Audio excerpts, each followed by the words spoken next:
Feel like I need no shirt. What's up, guys? Today's video, we have Mark Builds Brands. I'm sure you guys have seen him on YouTube. He does great raw videos like I do in the branded dropship and personal development, I guess you'd call it, space. So, Mark, kick it off. Let's hear the intro. Who are you? Yeah, what's up, dude? I'm Mark Those Brands. I run ads on the internet, mostly for e-commerce brands, most of them my own. Been in the game since 2018. Standard kid that was trying to figure out how to make money on the internet, came across e-commerce and was one of the few ones who actually stuck with it while it was really difficult and spent a lot of time to figure it out. And since then, bounced around from doing e-com the whole time, but also some info, some software, some SaaS. So let's fucking rip it, man. Let's have a good time. Hell yeah. All right. Well, let's talk about the dropship stuff. So I watched some of your stuff on your channel. I mean, the stuff that clearly pops for you or like your keyword, you own is in that like branded drop. So what does that mean? Like what does that directly mean? I'm not in ecom that much. Like I've flaked around with it. I've played, but everything I've mainly done has been info coaching. So like what's hot?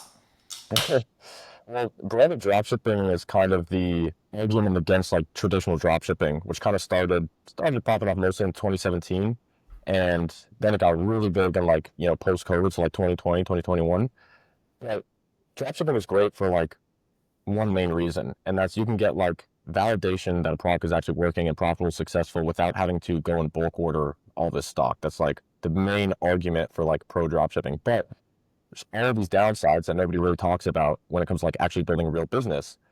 Namely, every payment processor fucking hates you. You get banned by every platform that you try to run ads on: Facebook, Google, TikTok, everything.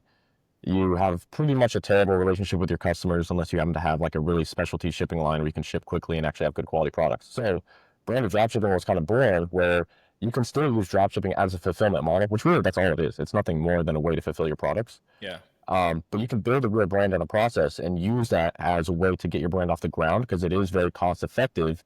And then once you have that validation that, hey, I can actually sell this product to people on the internet and they'll pay me for it, then you can transition it into like a real brand. You start ordering stock, holding it in 3PLs, etc. So that's why I like the branded dropshipping term.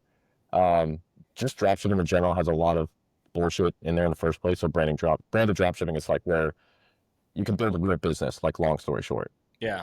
So the goal is to start as drop shipping, then move into your own style, or is that like the main play?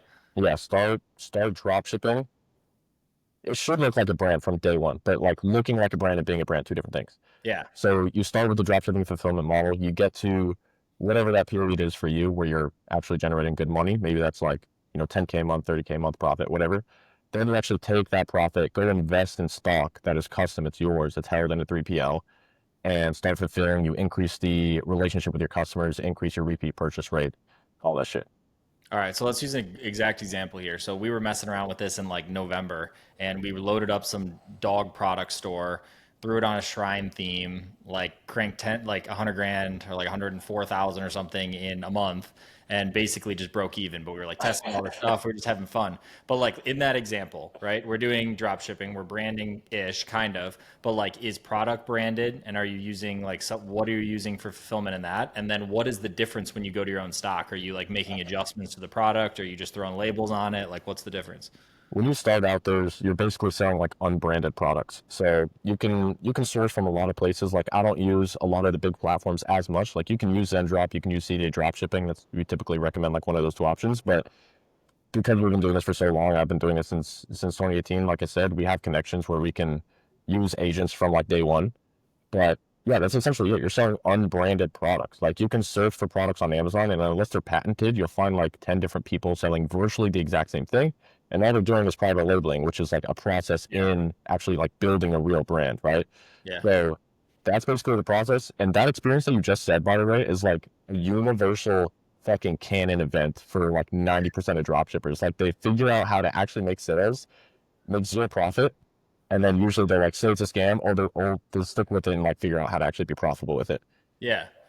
Interesting, yeah, because I don't want to like say names, but there are some big guys now that used to do this kind of space, and that was basically what they taught. Is they would be like just they would load up a general store. It was like OG days. This is probably around that same time frame, but this is when I was still in that or like interested in watching all that content.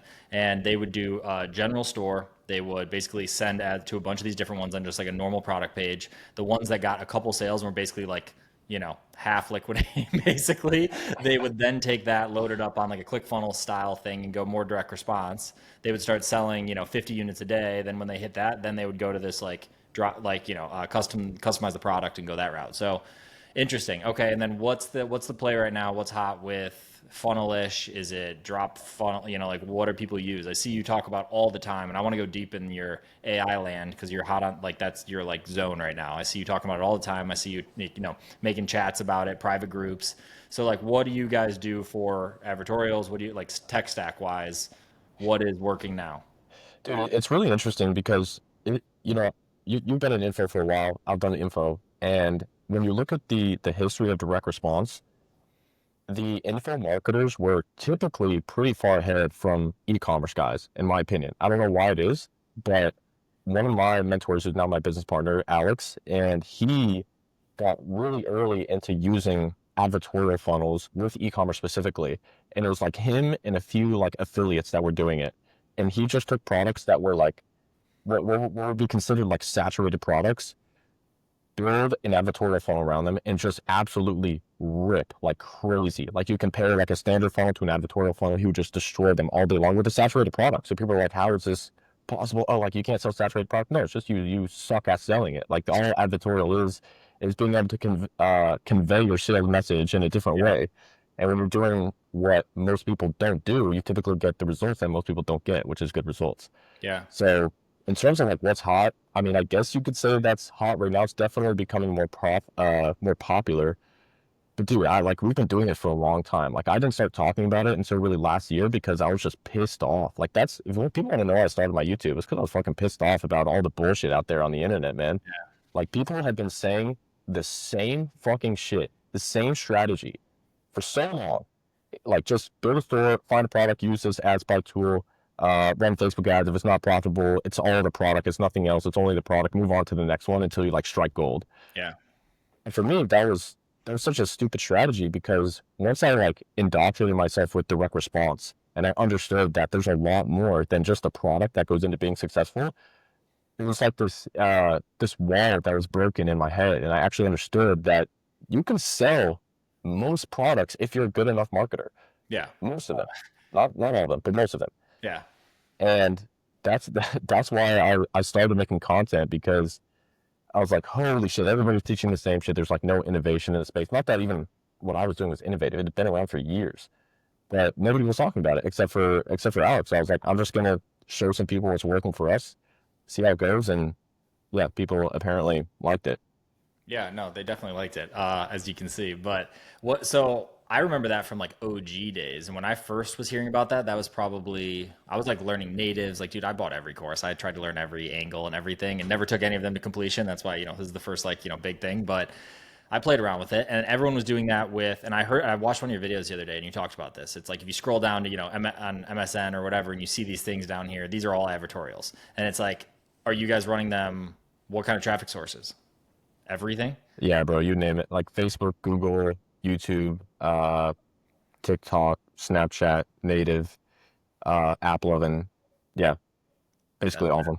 Yeah, that's crazy. We still only run like we only run the course. We don't touch any of that stuff. Like not even like retarget, no, like nothing. I mean, the farthest we'll go on something like that is like basically GDN. Yeah, I still think, dude, that Facebook is king. Yeah, Like Facebook is king, TikTok is a close second. So like in terms of our spend allocation, it's still very heavy on Facebook. Still works so freaking well. It's like a bread and butter, but we still do use the other platforms. Yeah. yeah. And I don't know if you talk numbers and you can shut me down if so, but like what kind of spends you guys do? I mean, I know you have multiple things you do, but on like one of these big stores, like what kind of spends? But like right now, Yeah, or just like well, yeah, or when it has been hot. I don't know if these are ebbs and flows or if this thing's like a evergreen, consistent scaling. But I oh don't man, know. it's I don't know. I entrepreneurial, don't know man. your game. I don't know your space. I just watch your stuff. I crack my. I mean, I laugh and I just have fun with it. But like, I don't know anything about that world. It's entrepreneurship. There's always like ebbs and flows, as you know. Like Yeah, yeah, I'm not super familiar with a stable business. yeah. Like, Me either. Dude, I so looked this morning because I was actually curious, and then I shut up because people are gonna yell at me for talking too much. But I looked and I was like, all right, how much rev have we done? How much cash collected have we done since I started doing these videos? And I like did the math on it, and I was like, oh, that's like interesting. Like the average is so low because we were in such talk about entrepreneurship. We were in such a bad pocket, and I was just like beating the drum making these videos. And this last like half of the month is like double. Like we have like you look at the chart and it's like this, and I'm like, okay, cool, but daily, I was like, we lost 30 grand today. We lost, yeah, we were doing this. Like, this is real. Like, this happens. But yeah, man, that happens all the time. I mean, full transparency, in one of our brands last month was fucking dog shit, bro. It was like we weren't profitable in one of our brands last month. yeah, Fortunately, we had multiple brands, multiple businesses. So it's like you're always weathering the storm to some degree. It's just like how big of a hit can you yeah, take and like not flinch. yeah, But right now we're honestly not doing anything super crazy. I would say like 1 to 1.5 million a month in spend. yeah, Um, across all the brands, let's say between 2 to 3 million a month. So yeah, it's nothing really that crazy. Like just one of our brands should be doing that, and I'm pissed off that it's not. Like that's not a flex by any means. I feel like a yeah. tiny fish in a big pond. I feel like I'm not doing fucking shit. Yeah, dude, I feel you. The more I started to like talk around about this and like I try and lead with like no ego, no whatever. Like I'm just sharing our numbers because like yes, of course there's some clicks and stuff and get people in the right room, but like I try and say over and over again, like I'm publicly sharing this. I'm like, we did 40 grand yesterday, or we did like 60 grand. It's like there's guys out here, like we're friends with the guys that do 15 million a month in ecom and info and whatever. And like those guys are small fish in the scheme of like the big boys, right? It's like Yeah, we're all just playing the same game. But yeah, that's about where we're at right now. We're less than that in spend, but we are, nice, yeah, we're like, nice. yeah, trailing those numbers. So And interesting. So yeah, by go. the way, real quick, I don't know if this is the right time to say this, but your content is so fucking good. Like you guys that are watching need to understand. If you didn't tell me to say this, you didn't pay me, I swear to you. But on my YouTube, I don't subscribe to anybody. Literally, I have 2 subscriptions active on my YouTube account. One is this guy that makes really good music that I like, and I listen to it when I'm working. It's like a very niche music. And then the other guy is you, and you have, yeah, just the quality of content, and you know when people know what the fuck they're talking about. That's another thing, like about e-commerce especially. I know if these guys really know e-commerce. I Yeah, know it within the first 30 fucking yeah, seconds. I know if you're doing it for content or if you're doing it for e-com. It's yeah. it's very easy to tell, and I think it's the same for you. Yeah, no, I appreciate that. I mean, yeah. I mean, I'm obviously just running the quantity game and I'm trying to dance in the quality and like it's hard on some days. Like it's definitely I'll sit here and I'll be like, so like and I've just kind of defaulted to like what is happening now. So like if you look at the beginning, it was like kind of like the catch up and it was the marketing tech, it was like what funnels, it was like what are the flows, what are the like what is basically already existing and built. And then as we started to iterate and change the marketing side, I was like talking a lot about that. Then because that's what we were working on. Then we started to work on the sales portion of the company. I talked a lot about sales and like the hiring portion and all that. Now it's like fulfillment, ops, structure, and all I'm talking about is like the chess game and like trying to play that. And it's kind of hard, I feel like, for someone to just like pick up and like start in one and be like, what's going on? But like, that's what's happening. I'm talking about what's happening on like a daily, weekly basis, and I'm doing them every day. So it's like, I don't know. I find it hard to do everyone talks about packaging and you do a fantastic job of that. Like I look at yours and it's like, there's so much intent. You sent me that video talking through some like, ideation stuff. And it's like, you have this intent behind it. You have this, you have, it goes through here, you have like pre-done and like but still raw, right? Which I appreciate because anything that has that editing nowadays, I'm like click through, like zoom through 2.5x, find some nugget, move on to the next, move on to the next. So I Yeah, appreciate that though. But thank you. So yeah, dude. I'm sending your videos to my COO like at least once a week. oh, good, good. Yeah, well, I'm the fumbling around. I mean, technically on paper, I think I'm CTO, but COO or whatever it is. I'm trying to figure it out. I mean, really, what it's turned into is like co-founder is CEO, sales, marketing, the vision guy, and then I've just kind of come in as like integrator more so as we've scaled. And like for a long time, I was just like tech and like kind of systems and ops, but like mainly tech.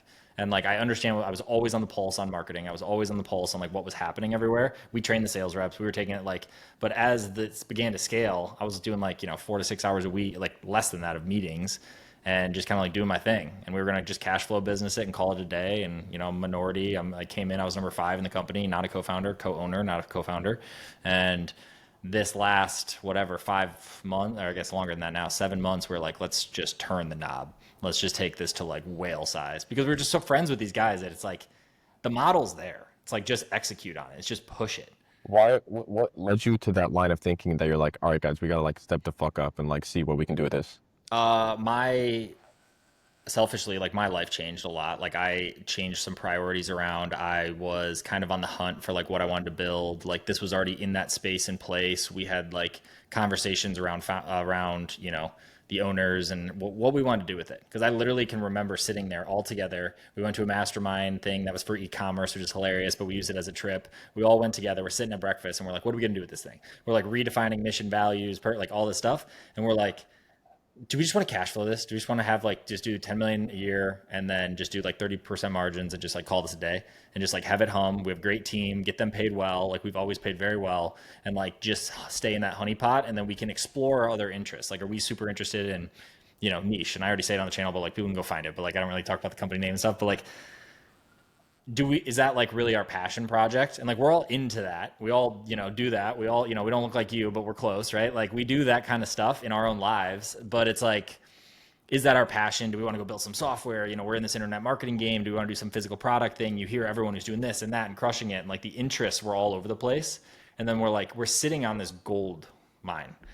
And I kind of just started to take things more seriously. I had moved, I was in Puerto Rico and like doing all that stuff. I came up here and was like, let's like, I want to lean more into this. The rest of the team was like, oh, let's restructure this and build this in a way that now it goes here. We all kind of sat in our got in our pockets of where we're all good, and we're like, let's all sprint in our own lanes, because they're all, they all connect, but like where there was a lot of overlap, not a lot of structure. So the thinking was, oh, hey, we're friends with these guys that do, 12 a month with the exact same model. And with this tweak and this tweak, we rammed 71 million through one funnel because we didn't build a marketing division and try other VSL funnels, try other acquisition, DTAs, low tickets. We didn't try any of that. It was still close to me when we first had that call, and you're like, yeah, we just like rip everything through a VSL funnel. I'm like, Yeah. it was 70 plus million straight with the VSL funnel, man. Simplicity scales, I guess. Dude, it's like, and again, we sell at that time, it was 1% of leads. That's it. And everyone else just sat there and like, Lead being like a call booked or no, like an opt-in. So we were just doing 1% of opt-ins. uh, Would end up actually purchasing the back end. There's nothing else to sell them. There was no further back end other than buy more of the same, which is like another year. The change from us going from 10 to 30 million was changing the offer from an info product to coaching. But coaching comes with costs. Coaching comes with team. Coaching comes with like more things than just selling a login and having group coaching. So the margin difference was like real, and the team size was real now, and now all of a sudden we're going here, and then you're going W2, and then your sales staff is getting bigger. We were doing an insane volume of units when we were doing info, but right, like these really healthy margins and no future costs. It's just so like month on month. you were literally selling info with no coaching at all. Group coaching style, kind Group of. coaching, but Like, no account managers, no coaches, etc. we God were, damn. yeah, we were selling like a OG ovens style thing. So we were Mm. selling, we started it at 500 a month over the phone. Or I'm sorry, 500 lifetime access, not monthly. 500 one-time purchase, and then like a month or 2 months in, change it to 1,000, and then change it to 1,500, and like the payment plans of the 4 pay 297 and the 390, whatever that stuff. And we did everything in house, no external financing, and we were doing a million whatever a month with healthy margins on that, and they were getting login access to Kajabi, a Facebook group, and group coaching, like group coaching calls through there. And we were cranking it. And like, yeah, we had to add a fourth call during the week or something because it was so much volume, but like we were all good. And then it got to a point where we're like, how can we had no back end really. Like the coaching kind of existed because it was like an earlier thing we tried to do, but like I'm talking like 100 people on coaching with like 2 or 3 coaches. And then we're like, what if we just sell coaching, which brings the ticket up to like 6, 7, whatever K. And at that time, I think we were selling it for 5 or 6 when we started. And that plus bring a new sales manager in instead of us trying to run it or have these like agency style guys who at the time were not, give us 20% and we'll just slang it and build our own SDR team in sales, which I would have hired in 2 seconds if that existed. Instead, we tried to do the 1099 sales manager route, and it was just a mess. So we scaled, but that's how we got to 3 million, and then acquisition broke. It wasn't sales. I mean, it was acquisition. It was ramming it all through that funnel. It was cost per call going from, call it $300 to 700. I mean, it's like that type of game. Pixel issues, trying agencies. We're paying an agency 13% on our spend, and we're spending $1 million a month. We're Oh, paying an agency 130 grand, and CPA is rising month over month. Like it was just bloody. So that burned like, millions and millions and millions of the profit. Plus, I talk about this on the channel, but we have partnerships we try to do with supplements that ripped, and we lost 1.2 or something on that. We have all the CPA stuff. We have what you're paying agency. You have like team size got too big. We have HR directors moving 1099 W2. Like I can go down the list, but that's a quick 5 to 10 mil burn. Quick. Damn. Wow. Yeah. And we learned, you can try and read it in one of these fucking books on the shelf or you can just do it, but like we did it. And it was profitable and it was good and like, it was more profit than when we were doing 10, but it was not more we did not hold margin at all. So we like resized in, we're like, okay, let's do a pairing metric. We wanted 30 million, we hit 30.5, but we had no margin like as our goal. We were just like, let's ram it, vanity metric. And we rammed it. And now it's like settle down, lock in margins, scale up correctly, and now that's where we're at now. So it was like 1.4, 1.5, 1.52, 1.59, and now this month it's close. We'll see. I'll make a video at the end, but it should be like 3. So I'm curious, when you were just going straight to like the $500 info only, 500, then 1,000, 1,500, was that still through a sales call? Uh-huh. Oh, Yeah, and what? it worked. It was profitable at those numbers. It was because cost per call. I mean, it was just such a small volume that it worked. So we tried. We never even tried the direct to cart, the webinar, the like. We had one that was like the Ovens Auto 2K like OG webinar one, and we tried that, and then like it was running in the background at like $100 a day basically while we were trying to do all the other stuff, and we never scaled into it, and we went straight for the call funnel, and then just never looked back. So, but enough about me. Let's get to you. We have lots of questions in these DMs, which is actually hilarious because I usually don't get them. Somebody actually asked 1, 2, 3, 4, 5, 6, 8 questions. So let's hit them. Let's go back and forth on them. Best funnels currently working in ecom specifically. We kind of already touched that, but As of right now, advertorial funnels still do really well. Going to like a listicle for stuff that is a little bit more sophisticated in terms of market development works very well. what's the difference on like advertorial versus listicle? I mean, I think I know, but Advertorial it's basically just a stage of awareness that really changes. Like advertorials typically are people that are not product aware, and listicles is like people that are product aware. So like somebody that does a listicle really well is Jobby Coffee, like really big D2C brand.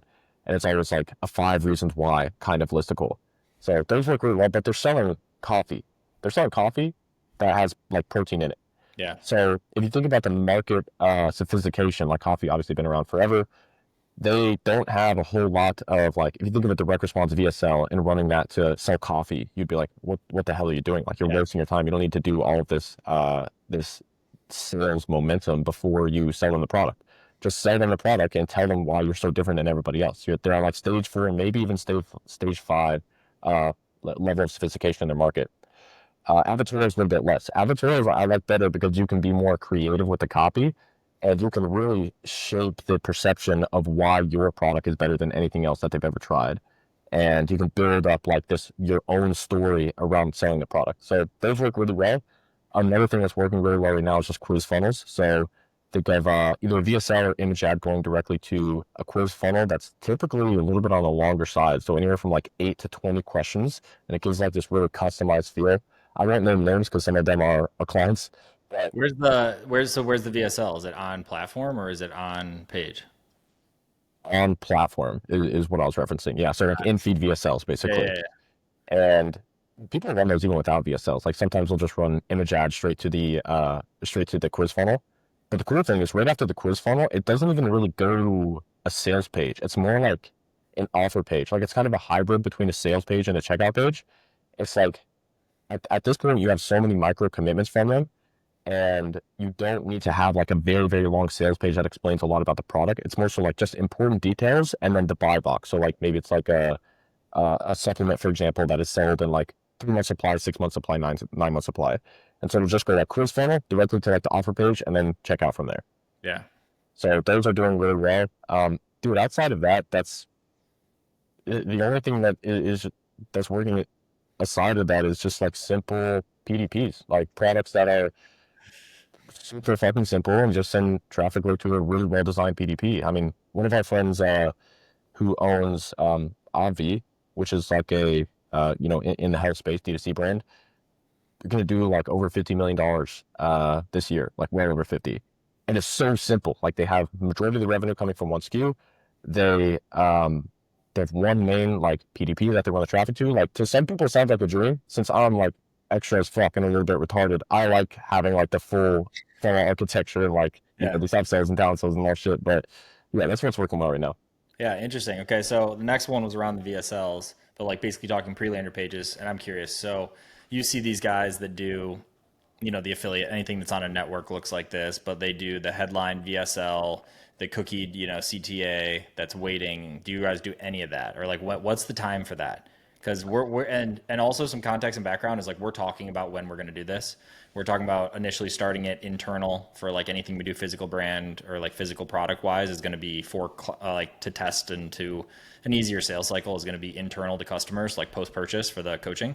But we are talking like, is there a play where we can go front end? We can go straight to, through paid and do that. And there's VSL direct, like all, any ClickBank, anything that's a supplement is that. There's any of those guys. Like what's the time for that versus not? Oh, that's actually a fantastic question. So one of my friends, actually friend of a friend, runs two of the top supplement offers on ClickBank. And yeah, this is exactly what they do, dude. It's very, very simple ads on the front end, get people onto this VSL page. Pretty long VSL, like 30 to 50 Yeah. minutes long, and then just standard like, direct response shit after that. For us, we actually don't do this, and there is a reason for it.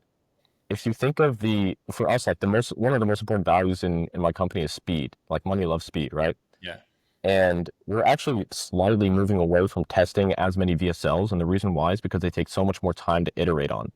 If I can have an asset, like some type of ad, for example, an image that I can test, 10 times the number of ads, of statics, of ad copies that I can compare to something like a video sales letter, then I'm going to do that. And if I can get the same performance out of it, I'm 100% going to do Yeah. that.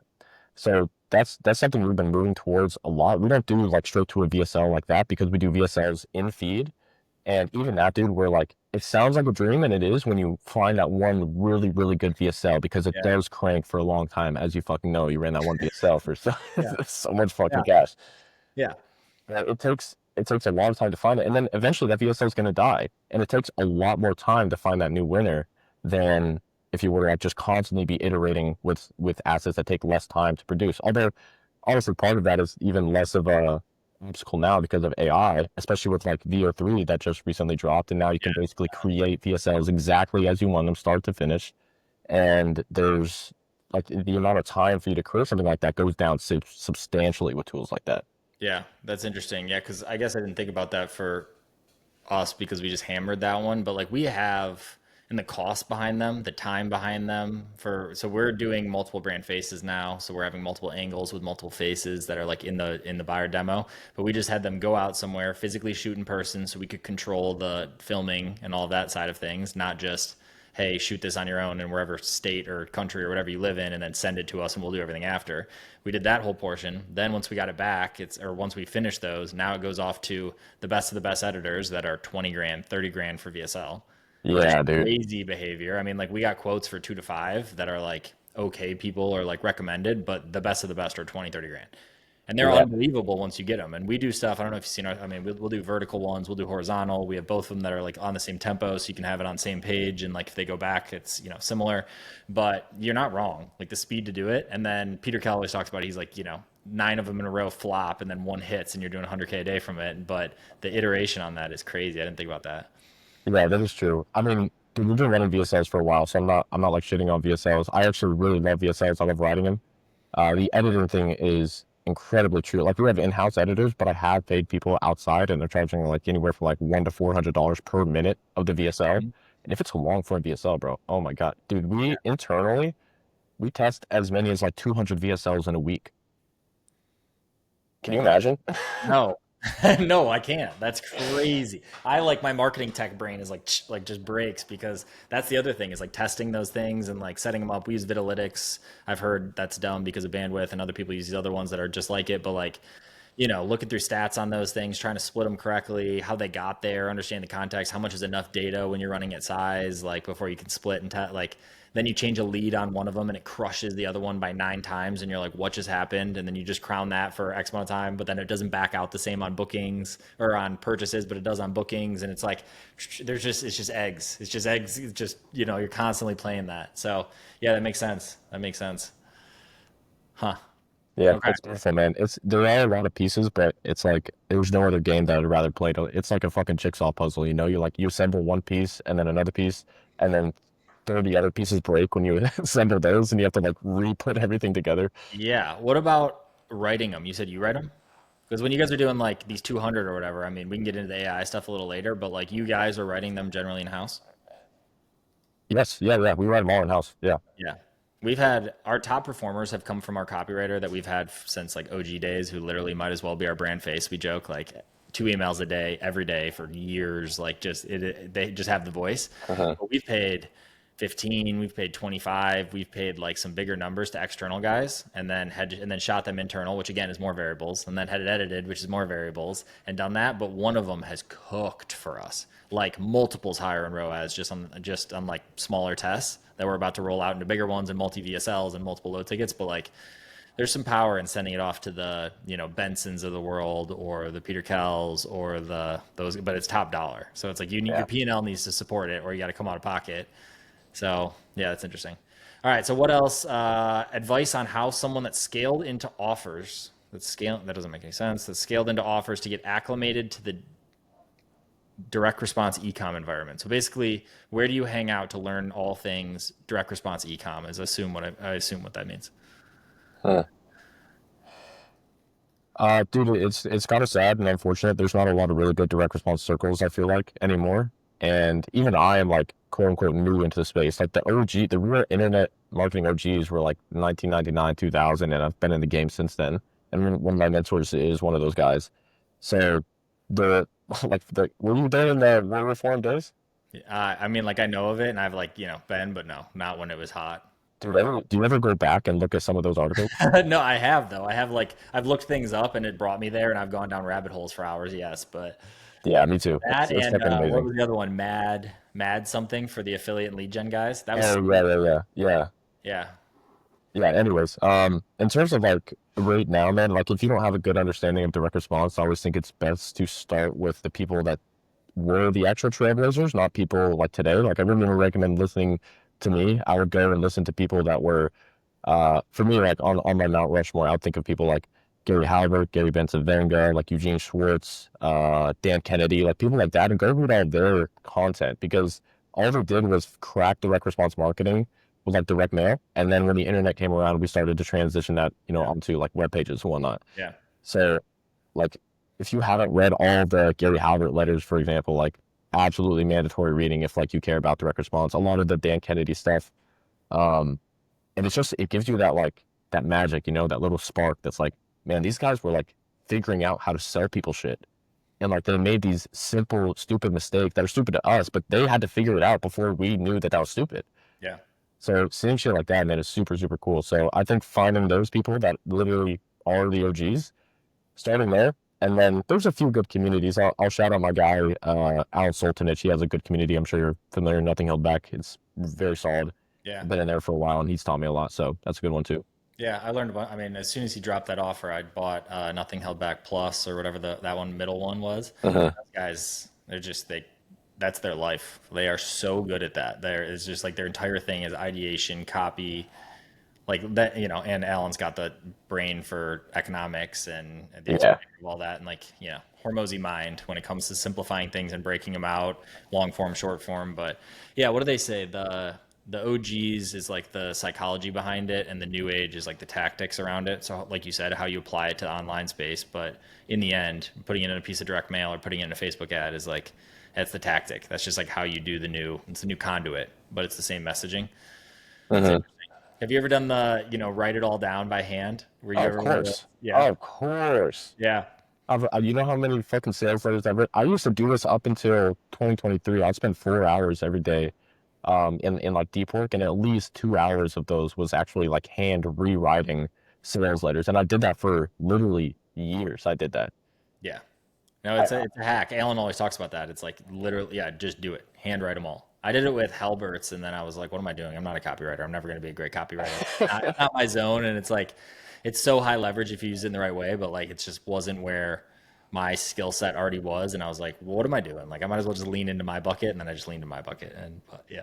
yeah. The issue now, dude, is like people ask me, Mark, like, where should I learn how to do direct response copywriting? And I'm like, I don't even know if you should do it anymore Yeah. because Real. like AI is getting so freaking good. But the thing is, like, the big asterisk next to that is it's only good if you know how to use it. Yeah. And the quality of your output is obviously determined by the quality of your input. So if you're not getting it the right information, prompting in the right way, teaching it direct response, then you can't expect good copy, and you definitely don't know how to chief it. Like, I think that's the most important skill when it comes to What do you learning how mean to by write that? really good copy is the chiefing process. Which means what? It's basically the reviewing and revisions of your copy to make sure that it checks all of these specific boxes. For example, like, is your copy really easy to read? Is the message clear? Does it hit all of the necessary beliefs that have to be hit for a prospect to buy? Yeah. Is it at like an X grade reading level so that it's like easy enough to understand? And I have like this, another one is like VOC, voice of customer. So like, are you using your language to write the copy, or the language of the customer? Hmm. And but now, like, even that, I have a bot created to do that for me for every brand that I run. So it's like, I don't even know what to tell these people anymore. Yeah, I when we did the low ticket, I wanted to do it so bad, and I was not as much in that like department or world of the company. Like I was, but not like I don't know. I didn't have enough push in there where like the VSL funnel was working, and I was like, let's do low ticket, like economics. You guys got to understand this, and nobody wanted to do it. And I spent 3 hours in the morning. I just took somebody else's that was this massive one, fed the entire thing into GPT, gave it all our context, went back and forth, and this was like a year and a half ago, so not new to it, but like still kind of earlier days, and built this entire one, and that was converting at 7% or something on the front, Uh-huh. like just off that. And of course, the copy chief needed to come in there. They came in and rewrote it, went to 11%, like all these other things. But like just to get it live, it was enough. It was Yeah. plenty enough to get it live and test the concept and like go in that direction. And then someone else overlaid on top of it with like correct things or more, proper language of things I don't understand because that's not my lane. But it's crazy that you can go live with 3 hours and you and GPT just doing your thing. Dude, So that's the thing, right?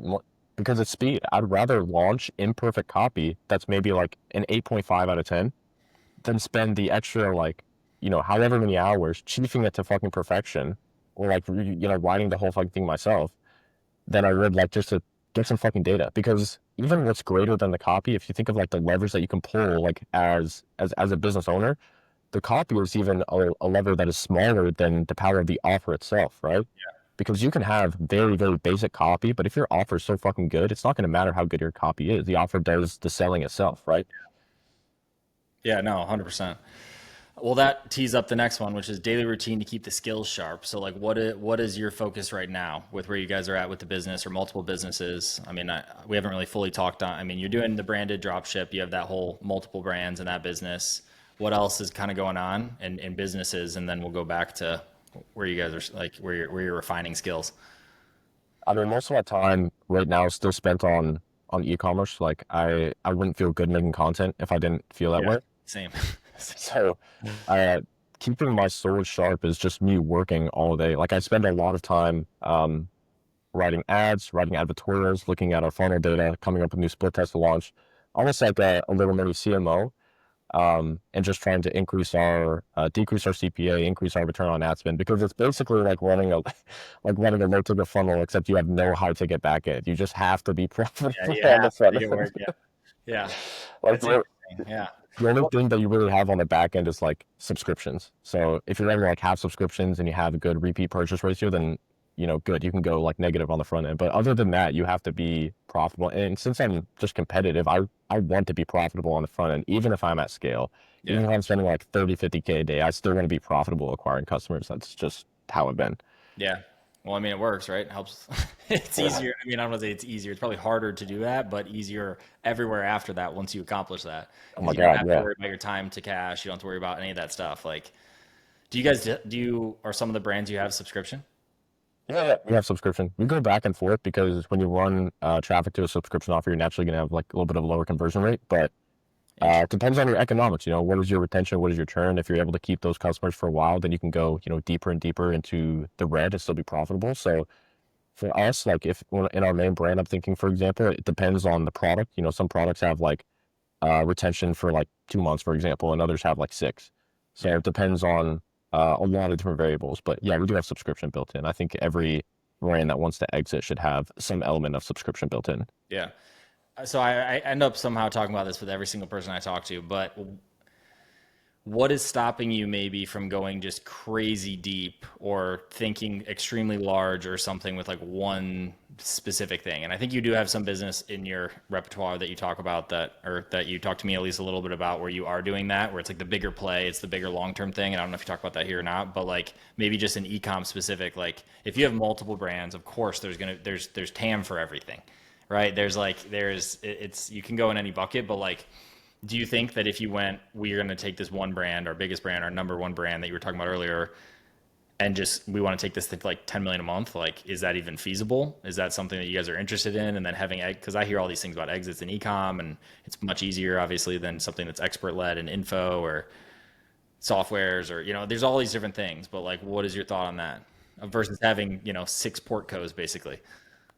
Yeah, I mean, dude, if you asked me this question 3 months ago, I would have given you a completely different answer. Now, my main thing is actually just one main brand that I'm trying to scale. I spent the last 3-ish years, like 2 to 3 years, working on building a team. Like I had to figure out how to lead people, how to attract talent, etc.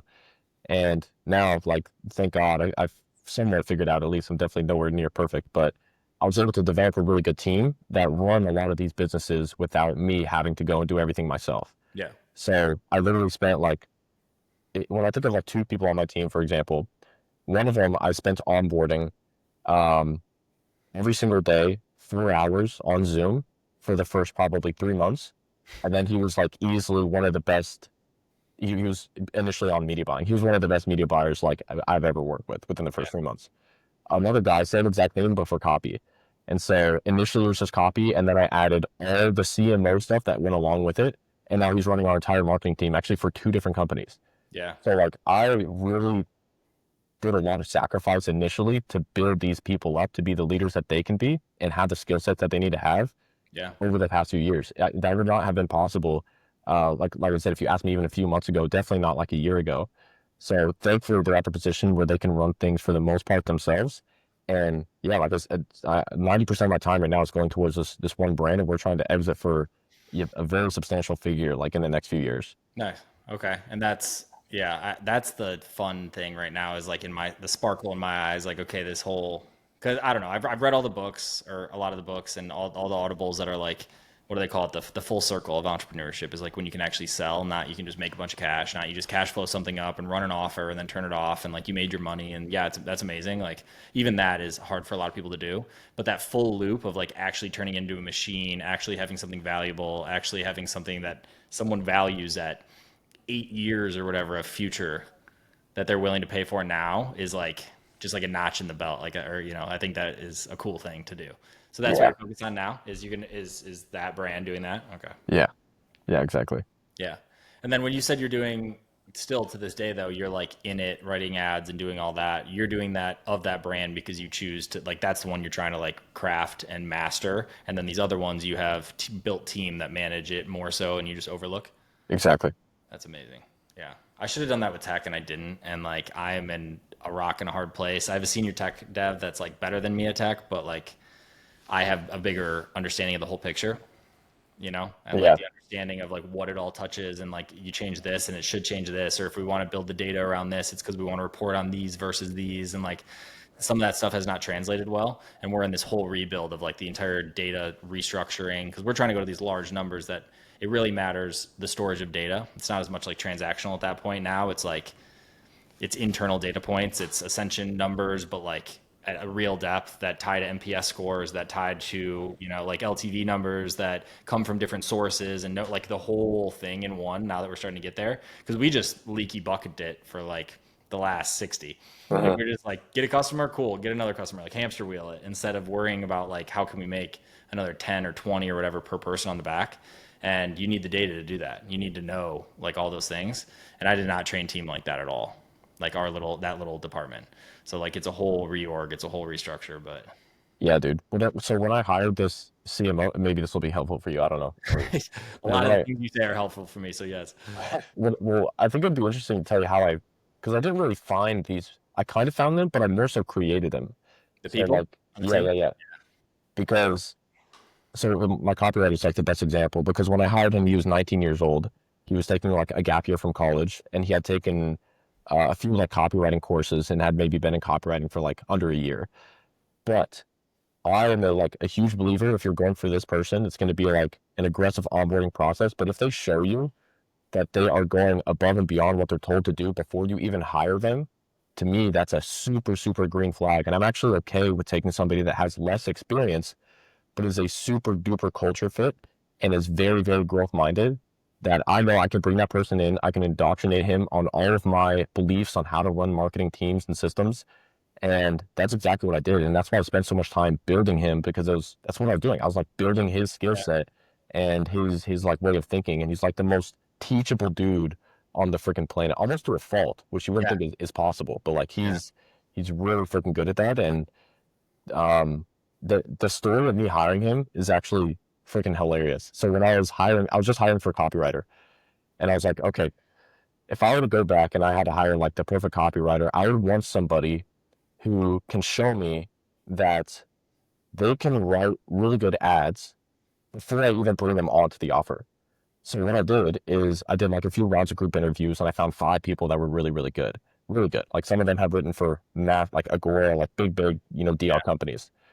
And I got them all in a Zoom room, and my camera was off, my mic was muted, and they're all in there. And the only thing that they can see is a screen of the Call of Duty Gulag, and it says the words "The Gauntlet," and then in the background I'm playing Call of Duty music from like the zombies, like the Yeah. zombies theme, Yeah.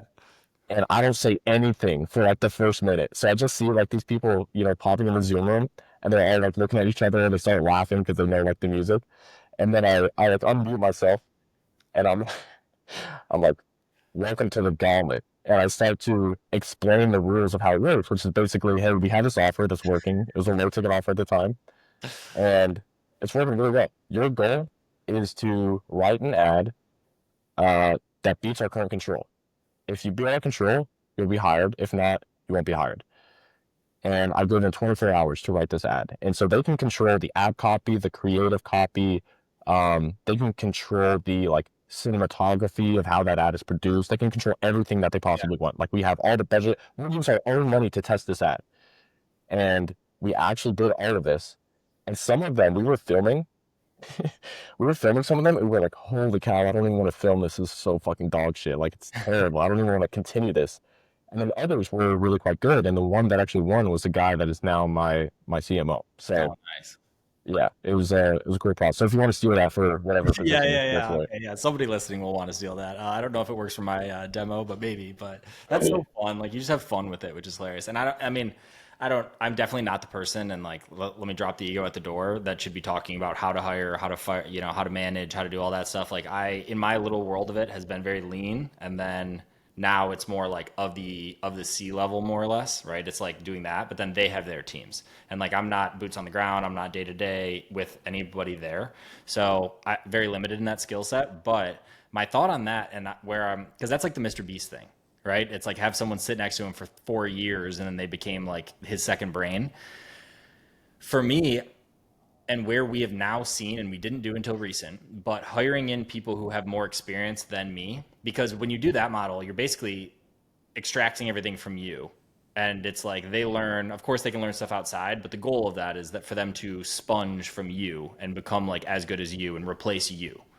But my other like angle and view on that is like we brought a sales manager in who had done 3 million a month, and we had never done 3 million a month, and he came in and got us to 3 million a month. Granted, we then got stuck at 3 million a month, and then went down again. And now we brought in a new sales manager that's done 100 a year and whatever else. And it's like cool. We did the same thing with our CMO we just hired in. First time, like the sales manager was the first one. The CMO has sold over 100,000 low tickets through one specific funnel. Has an insane, repertoire of clients and success stories. And he comes in and, next thing you know, the entire ad account is gutted and rebuilt and structured. And like, we have multiple funnels that feed each other and all this stuff. And it's like, oh, okay. So like, yeah, you pay a little more, but him sitting next to me or whoever, right, in the marketing world, he's not going to learn how to do that. So like, there's that like back and forth of like hiring for someone who's already experienced and done it, which you need the P&L to support, or the comp model or something to support that, even if it's future growth they're tied to or whatever number, because those guys are generally more expensive. But yeah, I mean, I probably should have done that. You're right with the tech, and I don't maybe a Call of Duty lobby, but That's an interesting, yeah, model, especially for this cool like internet marketing lean thing. It just works. It works Yeah. for like how where you play, and like and with size. So that's interesting. Yeah, and to be totally transparent, I'll probably never do that again. Um, If you want to try it, you do it. Yeah. not the brunette thing, I'll do that again. But the training somebody and onboarding them so aggressively, like Yeah. if it's a really important position, I will onboard them as hard as I fucking can. Yeah. And yeah, I'll probably never do that again because our business looks completely different, you know? But there's definitely some benefits to having those people because those people will never leave. They'll never quit the company. They're super bought into the mission because of you, Yeah. and they're amazing employees to work with. So it is a thing that's like, it depends on the stage of business that you're in. For me, I was like, when I started that, I was, 22 years old. I was like, man, I'm already working myself to fucking death. I may as well like figure out how to teach somebody how to do this. Yeah. So it made sense for me at the time. I wouldn't do that again. I'll tell you right now. Yeah. I would get sick of it very quickly. Yeah. 100%. All right, next one. I thought this said workout routine protocol, but it says work routine. So Oh man. maybe it's both. Maybe it's both. But what's your daily look like right now? And I'll preface that with I just talked about this on one that I had yesterday or this morning or something. I don't know. I'm in a blur, but about how it's scattered as all can be. Right. I'm like trying to do all these things at once. I'm a cog in a machine that I created and then became part of, and now I'm just like existing in it. And I'm trying to like zoom out, and I'm learning from, people who crush it, you as example, and like how you guys segment these out. So this is as much a selfish question as it is, somebody else asked. But what's like the daily? So typically, wake up and get to work as quickly as possible. I don't have a long morning routine. Um, just like caffeine, headphones, and get right into my most important work. And I try to ask myself the night before, like really the morning routine starts the night before when you're planning out your day and your priorities and what you want to get done. And I'm trying to ask myself, like, what is the one thing question, right? Like, what is the one thing such that by doing it, everything else becomes easier or unnecessary? I'm like, Yeah. what is the one thing that I can do such that by doing it, um, it would apply the most leverage to the business. And Yeah. for me, knowing what I'm good at, it would be like writing ads, building funnels, or tweaking existing funnels. Because I can make one tweak that like reduces our CPA by like 20%. And that makes the business 20% more profitable. Yeah. Like that's crazy. It's a needle mover. Yeah. It's one of the biggest needle movers, especially for e-commerce, because we're so paid acquisition dependent. Hmm. So it's not like we have like a YouTube channel. We're getting all this organic traffic. We Yeah. have SEO, we have TikTok Shop, but we're very dependent on paid ads. Like thankfully we have a lot of platforms that we run on. But if I'm able to reduce the CPA significantly, then I'm gonna spend all my time doing that. So it's usually like waking up and getting ready to work on writing new ads, new VSLs. I still do write VSLs with AI, of course, but I still do like writing all my VSLs, especially upsell VSLs, because I love writing them. And I usually try to not schedule any meetings in the morning. So like I don't want to do any meetings unless it's after like 1 or 2 p.m. because I like to work for anywhere from like 3 to 4 hours in the morning completely undistracted. Like I'll even close Slack a lot of times and see how much actual impactful work that I can get done. Yeah. And then I'm going to the gym because I'm fucking brain fried. And if your deep work is really that deep, like that's a good indicator if your deep work is actually deep work. Yeah. Like, do you feel cognitively exhausted by the time that deep work is over? If the answer is no, that wasn't actually deep work. You were just undistracted. Like very, very big difference.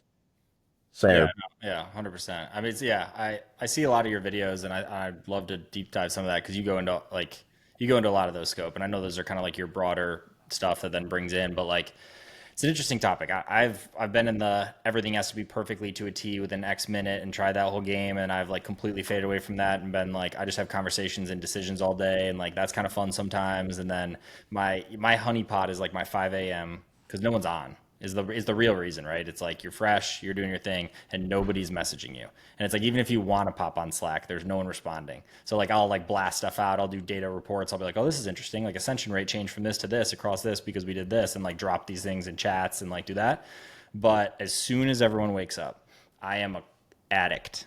I am on. I've got email on one tab. I've got this. I'm refreshing here. I'm like answering this Slack. That goes until 9 p.m. because someone's on PST. I'm on Slack on my phone. I'm doing that. Like I'm the guy who responds in 30 seconds anywhere. I see someone typing and I like joke and I'm like type. Like it's two. I'm like two in it. And over the last like month or so, especially with then you had YouTube and X and all these things, I like zoom out a little bit and I'm like breathe, and just like look at the machine right now, because when I'm in it like that, I just like can't see past like here. Yeah. And it hurts. It hurts. It hurts everywhere, because you just not, I'll be like working on a thing and I'll be like working on a chart, and then I'll answer this and I'll go back to here and I'll be like, don't, I'm like, oh, the chart. And I'll go back and I'm like, ooh, like that's not healthy either at all, obviously. But like as soon as I live too high in the clouds and I'm just making decisions and just having meetings, I like feel like I'm not accomplishing things because I'm not building and doing the deep work. But like sometimes the deep work is like very low level and it's like, am I just busy to busy versus some high leverage build and like deep work? So it's just constantly that game of like trying to net for me, trying to navigate that. But it's hard for me, very hard. That's very, very similar actually to me as well. Because I'll tell you a true story. So I just started like running a new ad account myself. Because one thing about me, I really actually enjoy getting my hands dirty. I know it's like not always the best use of my time, but I just like fucking love it. And if I'm launching something new, I want, like, I'm obsessively controlling every single element of it. Yeah. And we were scaling up this ad account, and I have some media buyers that are based in, they're Moldovan, but I believe they're based in, you know who they are, yeah. But I think they're like in Italy. Moldova, yeah. His Yeah, $200 a month freaking 4,000 square foot apartment. Yeah. yeah, exactly. He's somewhere in Europe. I don't think maybe he's in Moldova right now. He's everywhere Anyways, always. Yeah. um, I was like really, really adamant about getting this new launch done. And by the time I figured out that it needed to be launched for the next day, in my time, it was like, 8 p.m., 9 p.m. And I had a lot of work to do. So I stayed up until probably like 2 or 3, just because I'm, really kind of in this phase right now. And I was like, fuck, they're still not up. All right, I'm going to have to go to bed momentarily. And then I need to have a call with them to make sure that we get this shit done. And so I literally set my alarm for like 2 hours. And I fell asleep for 2 hours with my laptop and woke up and immediately had a call to like explain these new launches that we had to do. But dude, that day ended up being like the most profitable day that we'd ever had. And if I didn't actually have that level of obsessiveness, Yeah. then we would not have gotten those results. So I'm all for like, I'm kind of all for like the biohacking, productivity maxing, Yeah. all that shit. But sometimes, man, you just gotta be a fucking dog. You just Yeah. gotta like break all the rules, like fuck sleep, like just fucking get the shit done no matter what. I can't be like, oh, I can't have like caffeine this late in the day. My REM sleep is gonna go Yeah. down. So Yeah. like, I'm gonna lose my like rhythm. fucking get the fucking work done, bro. Just Yeah. like by any means. Yeah. We moved hosting and moved to Webflow. Uh-huh. And we're like, oh, when's our lowest day? We turn off ads for Christmas Eve, Christmas Day, like whatever, call funnel, right? So no one's gonna be taking calls. We just turn off ads. And we turn it off for like 2 or 3 days prior. And I'm like, today's the day. Like, let's toggle this. Let's full move the entire site. And it had all the funnels on it too. So it's not like this was like some light transition. This was every funnel page, every email automation, everything was about to get impacted by this. And we toggled it over, and my lack of proactiveness on this, it was like lorem ipsum on everything that was front facing except all the core pages. So like the funnel pages were built, like everything was duped over correctly, kind of like there was like link integration issues. And we toggled this thing at like 6 p.m., 7 p.m. on Christmas Eve or on Christmas night. And I just literally sat here for like 8 hours and just went link by link. I threw a 404 script on something and just watched Clarity real time and just like just had it sitting on this screen. And I was like grabbing a URL. Oh, the redirects. Oh my God. I think I ended up with 270 something redirects I had to build, Oh, and like wild cards and all this stuff. And I'm just sitting here and like, let's just say, personal life, all that was not, it wasn't good. It wasn't good. I had other plans I had made. I had like agreed to all this stuff. And because I wasn't proactive about it, I had to do it. I had to do it. And everyone else was off. And the other co-founder was like on and messaging me, like, you need help. I'm like, no, you can't help me. Like, I did this to myself. I did this to myself. I didn't audit all this. I thought the copywriters were going to have this to me in time. I thought they did. I didn't manage the project well. Just like, I take 100% blame for this, but like, I got to fix it now. And like, too many times of that yeah, it's like, it's not fun. It's not fun sometimes, but like, yeah, it's not. that's just entrepreneurship sometimes, though, man. Yeah, Like you it is. make mistakes, you fuck up, and then you just gotta pay the price. Yeah, no, no, 100%. All right. Well, we didn't even talk workout routines. What the heck? Are you gonna do that for real? Yeah, hit it. Okay. Um, So I train every single day. Like lifting, I don't take any days off. My day off is considered arms because it's two of the tiniest muscles in your body, and like I don't really give a shit. And who doesn't want bigger arms? So and it's actually funny. Me and my buddy, he's also like a guy that works with me. We're like super into the gym, and we train together maybe like 3 times a week, and we just can't stand the fucking bullshit about like all the science-based lifting, Yeah. fucking pathetic ass shit. because there's all these guys that are so incredibly small trying to give advice to you on like how to Yeah. lift and how it's not optimal. So that shifted my philosophy, and I'm now going back to like training like a meathead and just training hard as I fucking can every single day. I try to recover pretty hard too. So like I train hard, recover hard. Um, my split, for those that are wondering, it's very, very simple. It's basically an 8-day split because I lift every single day. I can get more. I can still hit every muscle group twice a week except for one. So there's like one extra day. So I do typically chest and shoulders, back, arms, legs, and I just repeat that every 4 days. So it's like a 4-day split that I repeat in perpetuity. And aside from that, I train like kickboxing like once or twice a week for cardio, basketball maybe once a week. So I'm pretty active, but the gym is like mental therapy more than physical therapy. So Yeah. that's really the main reason that I go. Yeah. When do you find, when do you go? Yeah. Well, yeah, like, some of these guys are like, oh, it's my 4 a.m. And you said you start work then. And then like when you're drained, you hit it. So like mid afternoon, you go and then pop back or, Yeah, usually around like 11 a.m. yeah, mine I'll be is. back by like 1 at the absolute latest, and I'll be good for the rest of the day. Yeah, that's how I try and do them. Like we have meetings now that are 10 to 12 basically. So like I'll either go at 12 because I cannot go in the morning. It's just not going to happen. So like I'll end up at 12 to 1 ish. I'll end up there. But every single day I go. And the big one for me, and I'm very curious, how do you do the eating?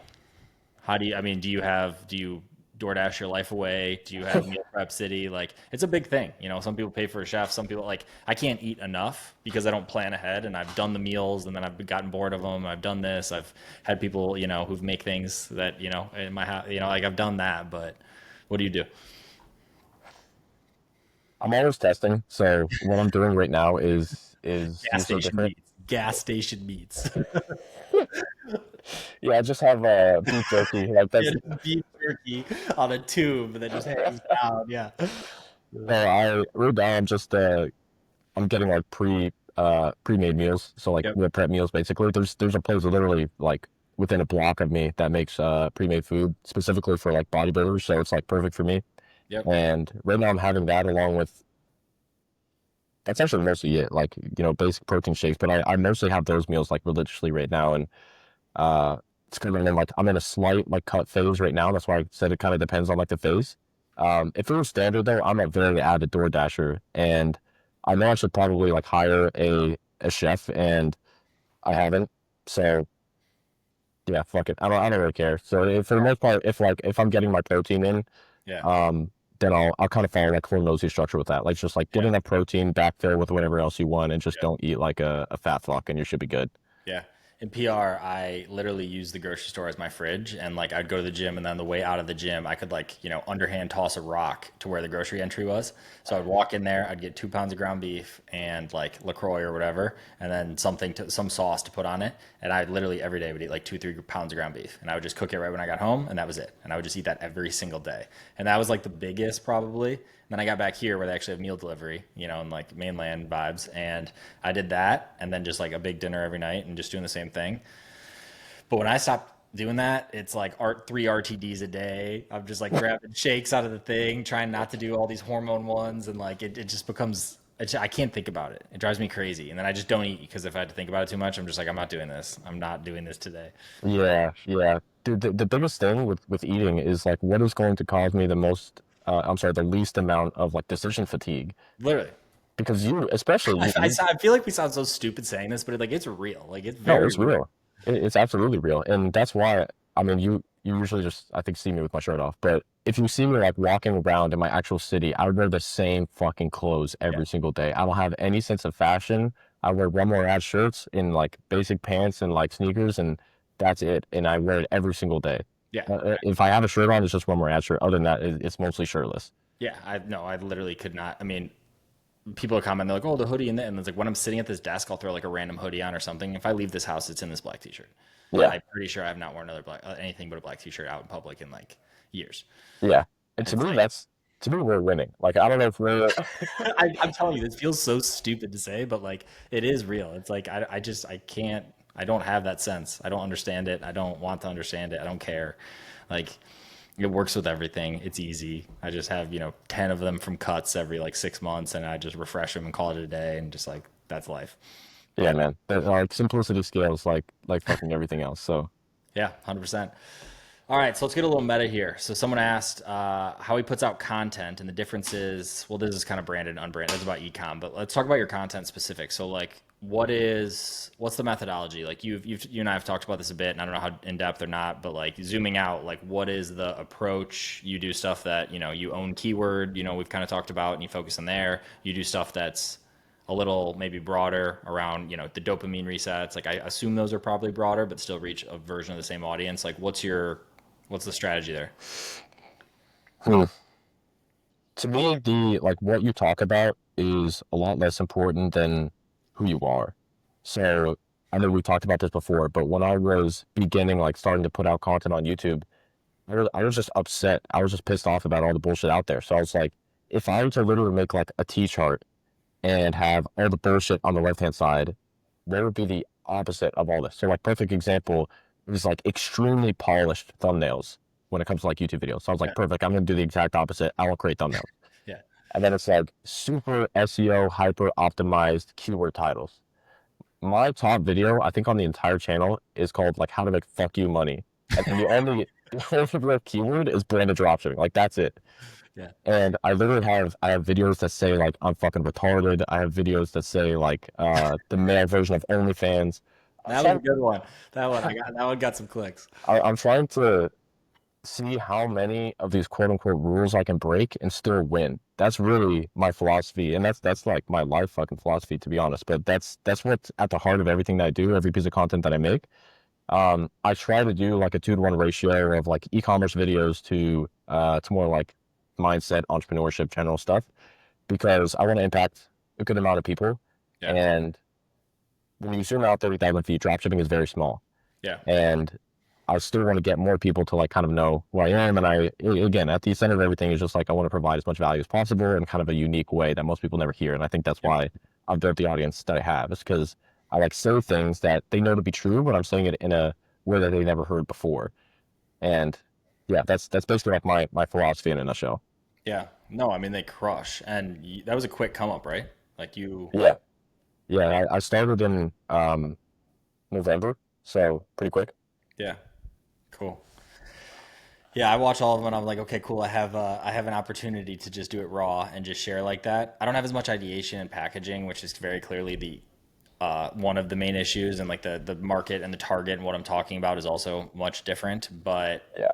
yeah, I mean, I look at all your stuff and I'm like, oh, I wish I could like do that. And then I don't want to zoom out too far. And I also feel like this huge like I won't say imposter syndrome is the right word, but like a lot of that stuff is stuff I'm interested in, but not stuff I feel like comfortable like at some level like almost teaching or like educating on. That's why a lot of stuff is like here's what we're doing now, not even what's working now, or like here's what worked in the past, and not like oh this is the protocol or like these are the best books and stuff. Because I don't know what someone's goal is or where they're at or what they're already at in schedule, and like I don't know. I just feel like almost unqualified sometimes talk about that stuff. Where I Bro. think you do a good job of how because I think how your content is um, comes across is like very like this is my opinion or this is how I did it in a good way, but like also in a way that's like, but you should too because it worked.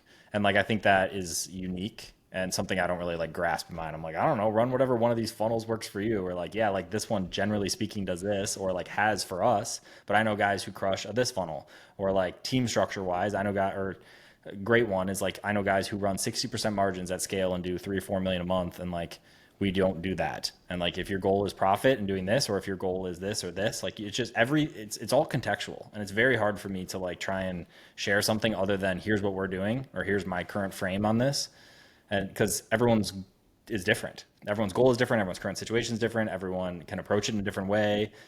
How one person does ads versus someone does ads is like night and day, like all of those things. I just That's feel like that's very true. I can help you with those though. Like how long have you been in the game? in what game Internet marketing. 10 probably, which is Yeah. still like a baby, but like I mean I was 18 I think when I bought my first course. I bought a course for $500 in the webinar funnel. And I think I went through the replay actually on Webinar Jam, and I bought an Instagram shout out course that taught how to create things on Canva or whatever it was at the time. I think it was Canva. Make a graphic that was pay for a link in bio, pay these guys to do shout outs for 200 bucks or whatever. Link in bio is going to be your opt-in page, and when they opt in, your thank you page redirect is to a ClickBank link. So you liquidate that. So you liquidate the cost just by getting a couple sales on the back end for your $200 thing, and you call it a day. And then you own this email list for free, and then you just mail it, whatever, daily, Okay. basically. And then you, every third or fourth, you drip in an affiliate thing. And I was like 18 years old, had just failed all this like big business stuff I was trying to do and be like a hot shot, tail between my legs, headed home, and like I just didn't want to email the list. I didn't know how, and I didn't have the wherewithal to know I could pay a copywriter or somebody to mail the list and take a percentage. Like I just didn't understand. So I got that list of like 25 G's, like fully self liquidated, and like 25,000 people, not 25 grand, and 25,000 people on the list. And I just couldn't figure out, I just didn't have it in me to like mail them and like pretend to be somebody. And like I didn't understand the game. Like I didn't understand the game, but Yeah. that was 10 years ago. Okay. So 10 years ago. Okay. So one of the ways that helped me get over imposter syndrome, because I feel the same way. Like humility is at the center of everything that I do at all times. And there's people that are so like just so many light years ahead of me. I always try to like remain cognizant of that. I'm a very, very small fish. Um, and the thing that helped me get past that when I started making content, man, was there are people out there that have like such a tiny fraction of the wealth of knowledge that you do that are spreading information that probably is just fucking terrible. Yeah. And it's your like duty as somebody who's been in the game for 10 years so seriously to actually put out good quality information. Like it's your civil duty as a member of this fucking game, the internet marketing game, to actually put out good info. And Yeah. if you don't, you're actually doing a disservice to everybody Yeah. because you have this wealth of knowledge. And then there's these fucking kids that are 16 years old posting videos about bullshit and they haven't lived Yeah. any fucking life in the game. Yeah. No, I mean, I don't disagree. And like, I am, I mean, I don't want to say never, but like, it is nowhere on the radar to like package it or sell it or anything. And like, just staying in this frame, I feel pretty good with. I just try and like, I feel like every like fifth or seventh or whatever video, I'm like, hey, by the way, just a reminder for anyone new here, like, this is no ego, this is no fluff. I'm not telling you what to do. I'm giving you my opinion. Like, I try and do that, which is like not good for YouTube for the first viewer, not good for any of these things. But I'm like, I don't know. There's whatever limiting belief around that that's like, I need to preface with this because to just tell someone what to do or someone blindly following or who's on their fourth internet marketing video to come upon this and be like, oh, this is how I do it. It's like, bro, there's so like just watch these videos for weeks and just try stuff and just iterate and iterate is what someone needs to do more Yeah. so than just like, oh, perfect. I need to run a call funnel. It's like, bro, you don't know. You have no idea. You have no idea. So, all right, what else we got on here? Um, there's multiple, two different people asked about branded versus unbranded. So what does that mean when they're talking ecom? It's kind of what I was talking to you about at the beginning. So like branded dropshipping versus unbranded dropshipping. Yeah. So So it's just not throwing a brand on it. As simple as that. it's, to me, the definition is not having the intention of building a real brand and just using it as like this kind of loophole, get rich quick, make money online thing. Because I Yeah. think there's two different things. Like if you start from day one and you're like, I want to build a business, I want to build a brand, that's going to like, I think the biggest indicator is like the timeline. Because if you're like, I need to make 10K a month, like 10K a Yeah. month, 10K a month, 10K a month, then it's like, all right, I know exactly how you're thinking now. You're not thinking like a business owner. You're thinking of a guy that wants to make money online. That's going to result in the worst relationship with your customers. You're probably going to have terrible results in the first place because you're so attached to the money. And then like then we get into like the spirituality side of that as well, and like law of attraction of you thinking those thoughts. Like you're so much less likely to actually have that happen if that's the way that you're thinking. And then branded dropshipping is the exact opposite. You start at day one. You're like, my goal is to create a like sustainable business that is, there's going to be a lot of ups and downs, but I want to eventually grow this into something that makes me a lot of money and have the potential to exit instead of like a get rich quick scheme. Yeah. What are margins like on those things? Like what would a target be for someone who is starting up? Is that like a 30% game or is it less? Yeah, I would say 30% is like a good target to shoot for when you're starting. Super Yeah. doable. Yeah. And do you guys do like on actual fulfillment, just get in the weeds a little bit? Like I talked to Brooke Hiddink on here and he does info and stuff around this, but he teaches the basically like US supply, like high ticket drop shipping, more or Okay. less.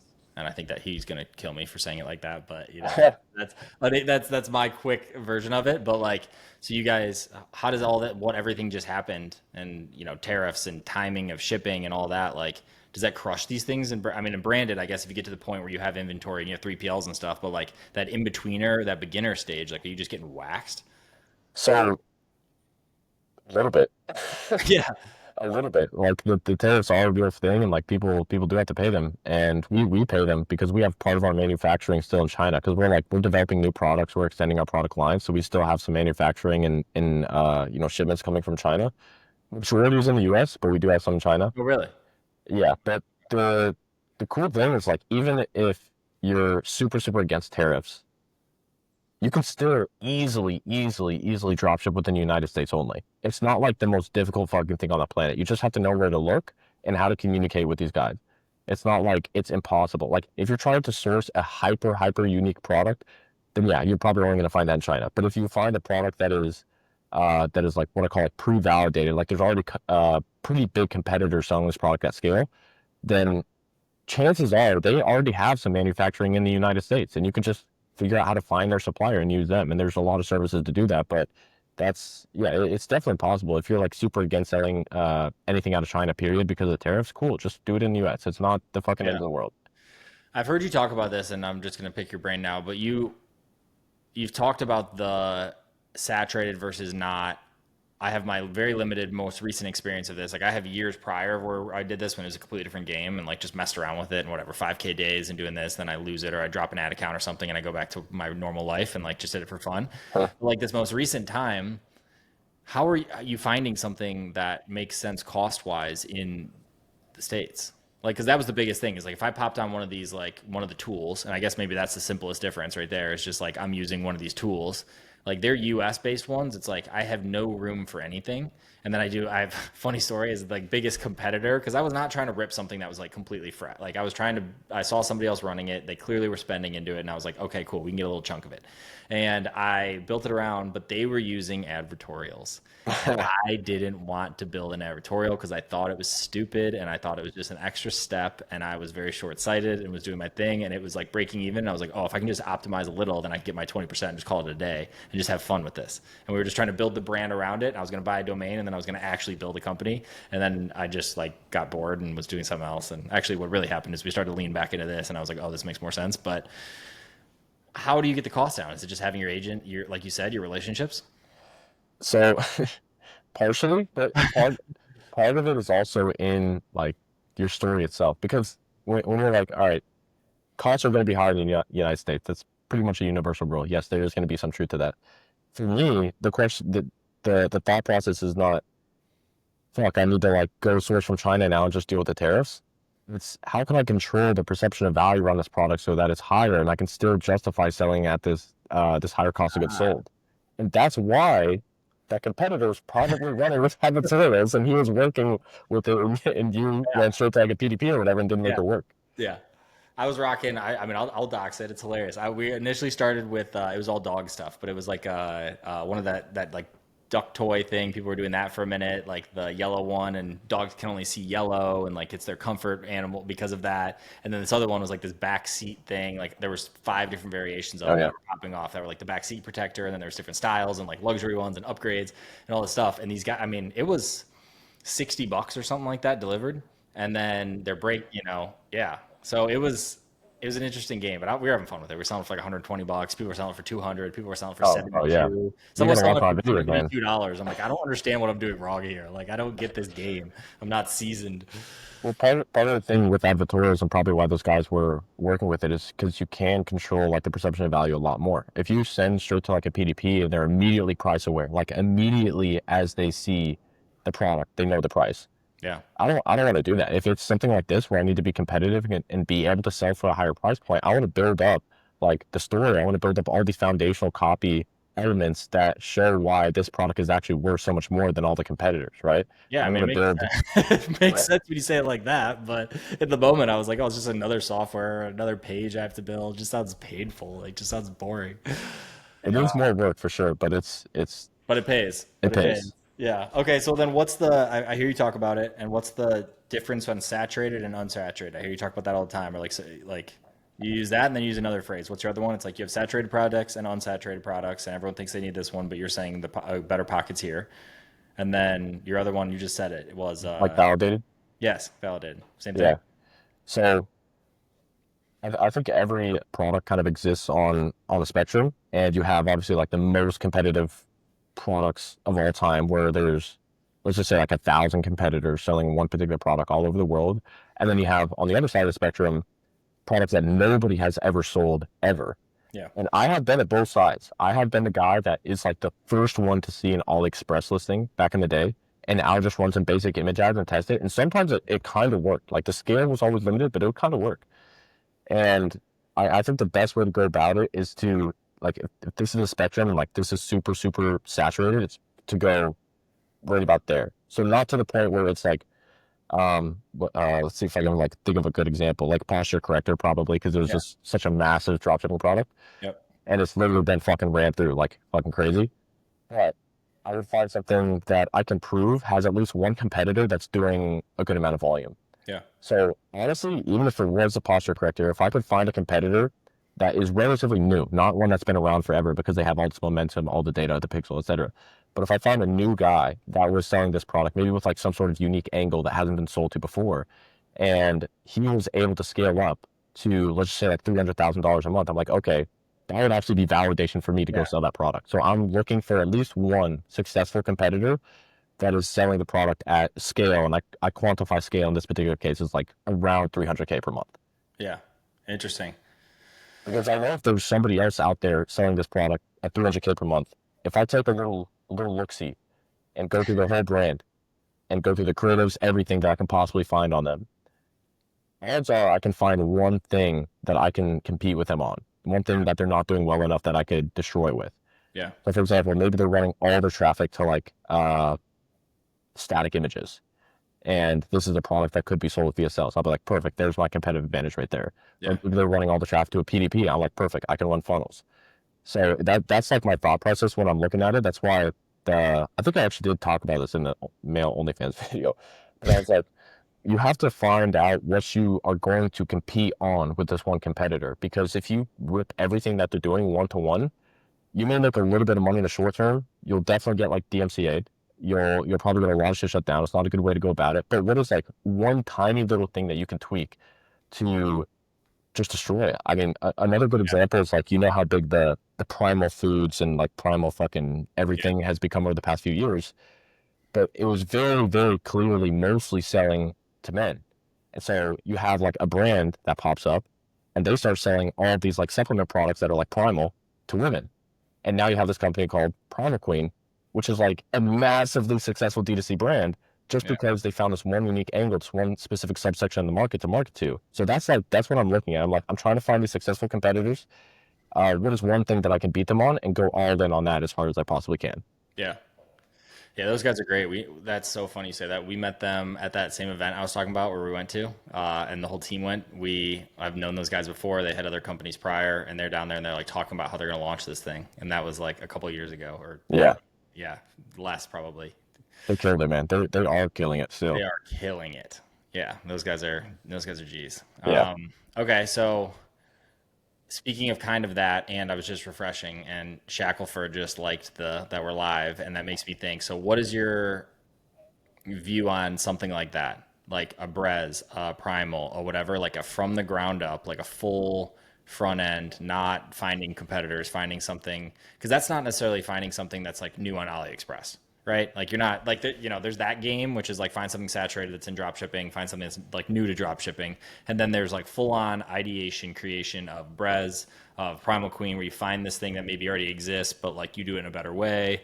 You can, I mean, there's a million and one examples. There's the brick thing on the phone. There's what's your thought on that? Like, do you guys have any interest in doing stuff like that? We have something similar in one of our main brands. We did start pretty early, like branding the product. And now it's like we have like our own custom, like one is a beauty product. Like we have our own custom formulations for everything. For example, like we've worked with scientists to do research. Like every ingredient has been clinically researched, etc. But I'm overall a massive fan of that for people that have the capital to invest in it, because I think if you ask a lot of these guys that went straight to a route like that, it took some capital to start up, especially a beverage company. I don't know how much Yeah. Shackelford dumped in there, but Yeah. especially a beverage company, Those they're guys typically crush, by known the way. for. Yeah, this is a pro them. I literally had one last night, except and like they're crush. Like I think those guys are so cool and like what they Oh are yeah, doing. I like how they do their public stuff. I don't know if you, I think it's on LinkedIn where he posts most of it, I think, but I've seen Uh-huh. some, they do like their month over month, like here's where, Oh, distribution. yeah, yeah, yeah. Yeah, that's badass to me. Like that build in public version of it, I think is cool. Obviously, I'm doing it, but like, Yeah, yeah, I love it too. I've been following Shackelford when he started Brez, like since before he even launched like his first official product, like for a yeah, long time. yeah, So I personally love that. And the way that I think about this is back to like the competitive advantages, like what are you competing on? So if you go farther and farther down like the spectrum, I have things that like are most difficult to compete on and most easy to compete on. And one of the most difficult but the most profitable ones is competing on the product itself. If you create your own category, then everything else downstream becomes easier. The ads become easier, the funnel becomes easier. Like from a marketing perspective, it's so much easier in every single way. yeah, Product wise, yeah, it's a pain in the ass. You got to go through everything to build the product to make sure it's like safe for people to use, etc. But in terms of like the competitive advantages and building a moat, dude, that's by far one of the best ways that you can do that. yeah, 100%. What is the, I mean, this is something we're interested in doing, but not yet, obviously, because I want to focus on the info and the coaching and like stay in that lane for a while and get it up to size. But we are interested in doing that. What is capital to do something like that roughly? Is it 50? Is it 200? Is it five? Like to start something like that. And obviously different. You said beverages and like minimum order quantity and like, formulation. I have no idea. It's 50 grand? Is it 250? I would say you start at 50. Yeah, it really does depend depending on the category. Like I don't like Shaq probably did a lot more than 50, but I would say 50 is like a good starting point. Yeah, interesting. Yeah, because like I said, I think we're going to start with the in-house stuff, but brand is so important to us and quality is so important to us, and that's why we always are like trying the different ones and like we barely talk about stuff because it's like you never know that supplement space is just so unregulated. Yeah, yeah. Is that what we're gonna do? Supplement route? We'll get there. I would just, I mean, it's just the natural evolution. Yeah, I would assume. I'm not, claiming anything or doing anything, but yeah, yeah, yeah. I mean, it's just we tried with the partnership.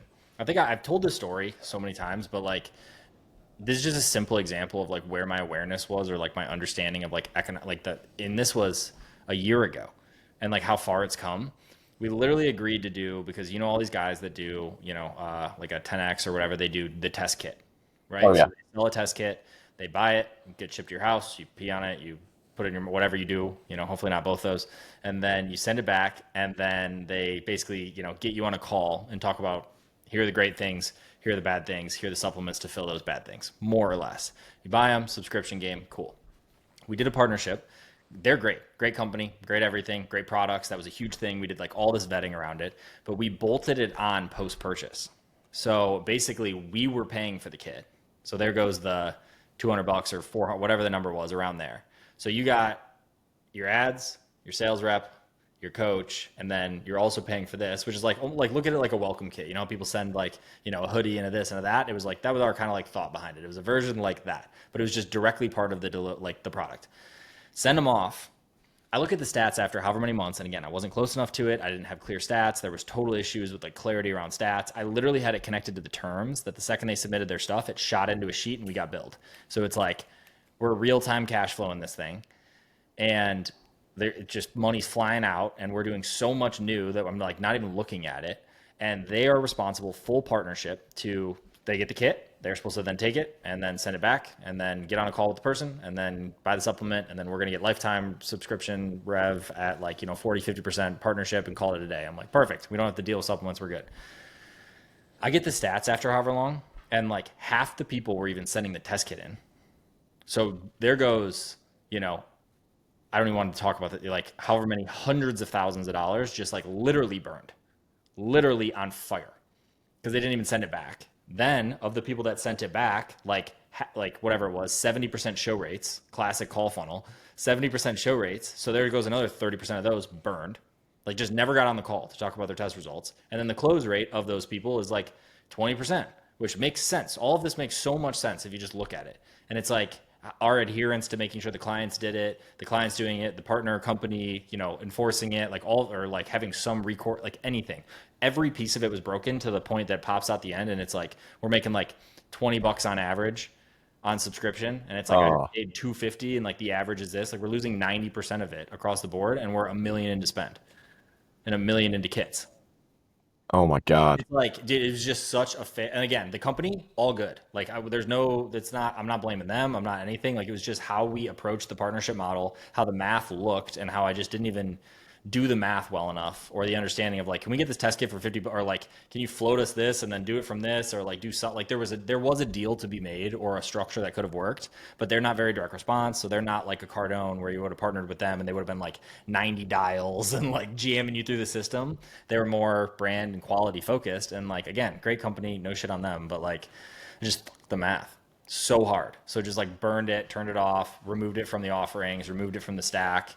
We like kind of recommend some stuff out, but we're just gonna sit on it until we're in a place where we can control the chain, because we're also talking like enterprise value over time and like what else can we build into the true model, not just like where can we make more cash, because we could just do that again the right way and make 40% on it or whatever number, or we can control the whole thing, have the bulk amounts, have this included in the phone sales process, have like we got to get big on info first to where it makes sense to have this like massive org, but it's there. And the guys who do it do it. That's a crazy fucking story. You mentioned something interesting there. Uh, just two words, enterprise value. So are you, what is your vision of the future? Like you guys are going all in on info right now, but I'm sure it's a lot bigger than that for enterprise Yeah. value purposes. Yeah. I mean, like I just said, it was whatever. 9 months ago, it was like, should we just make this a cash flow thing? And like, we're just going to make it a cash flow thing. And then it changed over. And I think it was the belief shatter was one of them. It was like the idea of what it could be was just small. And then we made some friends, got some connects, and we're like, oh, wait, this person basically runs the same thing, or this person runs a similar thing. And that guy's doing 12 month, that guy's doing 20 month. Like, what? Like these really large numbers that at the time we were doing 2 to 3 a month maybe and doing okay for ourselves for sure. But then acquisition broke, then all this stuff. And it's like, this kind of just is like sucks right now. And then it turned in the direction. When I say, enterprise value, like, yeah, I know about 7 things and there's probably 70 things I don't know about that, and the core things I do know, or the things I've learned from Hormozy and then gone down my own rabbit holes, and like especially in the info coaching world, like what's important for that and how to reduce founder risk and how to clean things in XYZ department and how to make a machine and how to have the team stack, and like I've definitely learned some things, and again, I'm sure there's 70 on the radar that I have no idea about, but it's doable. There's no doubt in my mind, especially like in our market, in our space, it's a doable thing. Just has to be built correctly. And 0.001% of info coaching sell. I understand that, but like I bet of the people that actually try to do it and go in the direction of getting it to the point of doing it, it's a higher hit rate. I can promise you it is.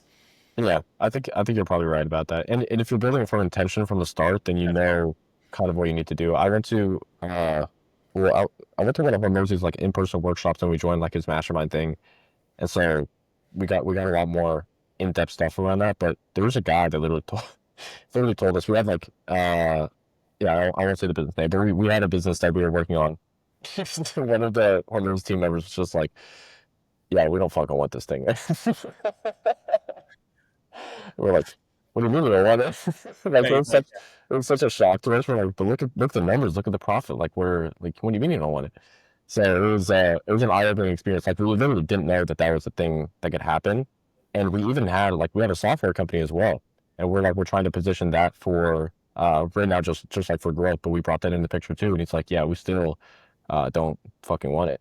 So like there there was like a lot of belief shifting moments like in that trip just alone, but yeah. all on the right path now, thankfully.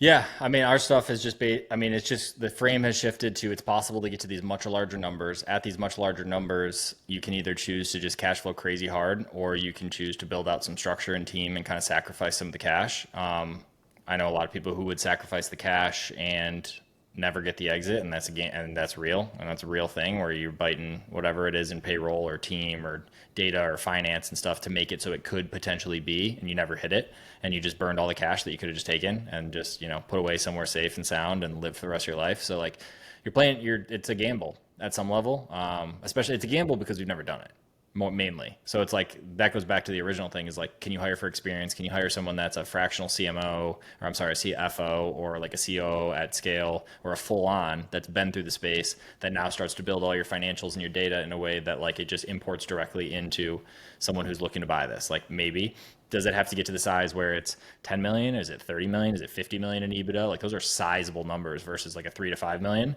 to where like And again, 30% margins, 20% margins on 100, 150, like, that's not unrealistic. And as long as you can do some of those core pieces and get them out of, get rid of, make it a machine, make it this so it's not info, expert, founder led product and fulfillment. Make sure it's not that only on the marketing side, as well as like multiple channel acquisition, as multiple acquisition models, low ticket, VS, like these different things and flows, and know all the numbers around it and the data, and then have the team that operates it. Like, that's at least the right direction. I can tell you that. What are the 70 things I don't know that we're going to come up on? It's going to be like, oh, you don't track this or know this number because it, like, I'm sure that's there.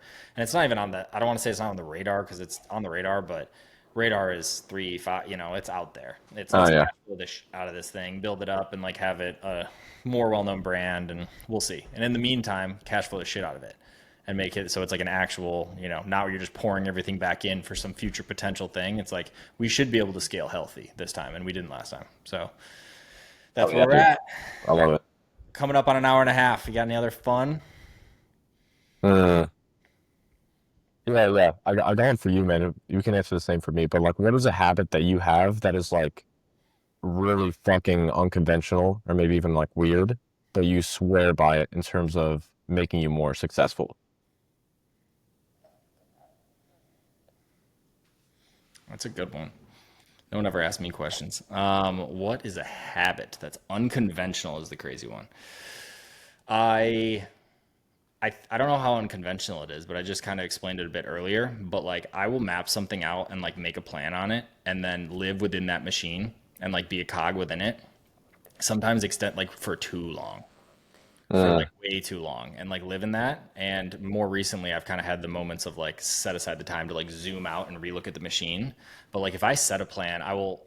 It's the whole process. It's the how do I find what I want to, how I'm going to build the plan. It's who I find that already has it. It's I model it off someone who is very as close as possible been in a situation ish where I have been and has gotten to said result that I want, and that's in whatever lane. That's a physical, like a fitness. That's a personal. That's a business model. It's whatever. It's then back into it and model it, and whether they have info, whether they have a course, or they have something, it's like I'm buying it in 12 seconds. If it's just content on something, it's every book, it's every whatever. Build my own version of the plan based on that roughly. Feed it into all these things and structure it how that fits into my life, and then just go into it and then have my metrics, and I track everything on numbers and all that, what no matter what it is. And it's like I just will operate that and just run that gambit over and over again, and that's how we've done everything. That's how we did the VSL funnel. That's how we did low ticket. It's like we pay to play in these games. That's how I did this exact thing. I paid Iman 20 grand and was like whatever, like. And as valuable as it is in there, it was more so the kick in the ass, and it was a build the plan, and it was have like we literally talked for an hour, and I like set the intention of what it was, and it was like here's the targets, here's the this and that, and it was like cool. And now I've just like every day just been operating within that, blew through the targets, smashed through them, and now it's like zoom back out. What's the new goal? Okay, how would I iterate the machine? Go back into it, and like the constant change of like what's the goal, what's the model, and re-engineer it. I think is maybe unconventional or maybe just something I do.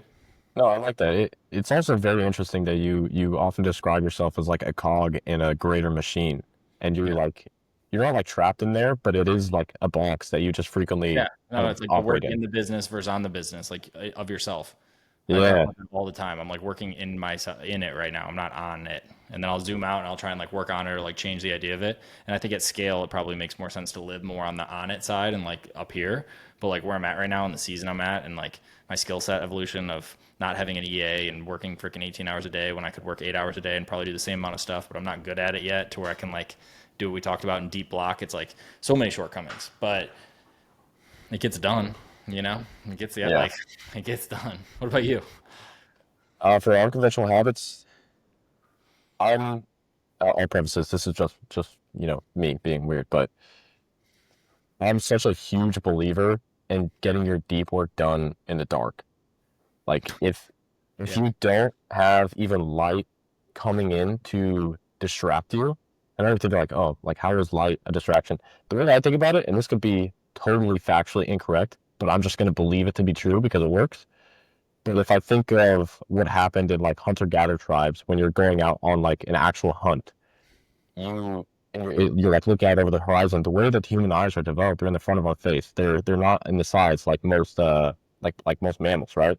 They're in the front of our face, so it's designed to have a very very wide field of view. And when you're hunting and your perception is elevated, you take all the peripheral vision and just kind of zoom it in so that you're just really focusing on one thing. So I took that logic and just applied it to, 2025, the 21st century. And I was like, if I had to be as focused as humanly possible, I'd want to cut out all of the peripheral information that's coming into my eyes so that there's only one thing actually in front of me. Yeah. And for me, like having things that are lit up around me, like if I compare my productivity at dark hours compared to like light hours, it's actually quite a big difference. Like I'm Yeah. No, significantly no. more productive Yeah. in the dark, and I Yeah. think that's why because I'm reducing all of the peripheral information that's coming in because Yeah. our eyes are trying to make sense of all of the information around us at all times.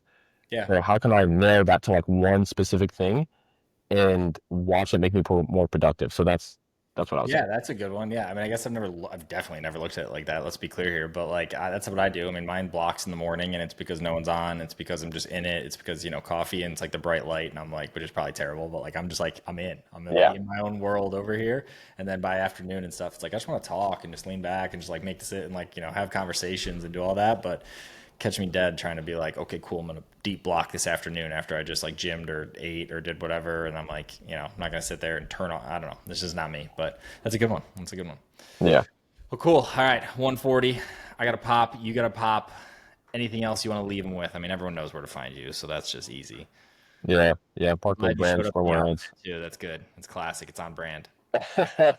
Damn right, damn right. No, that's it, dude. Thank you again for having me. Yeah. I meant every word about what I said with your content, man. It really is good, and I know you have the right intention with doing things, and it's coming from always a place of humility, which shockingly is hard to find. So I Yeah. appreciate it, I man. Keep appreciate doing that. it. I appreciate that. All right, guys. Well, that's day 76, I believe, in the books. So we'll talk to you soon.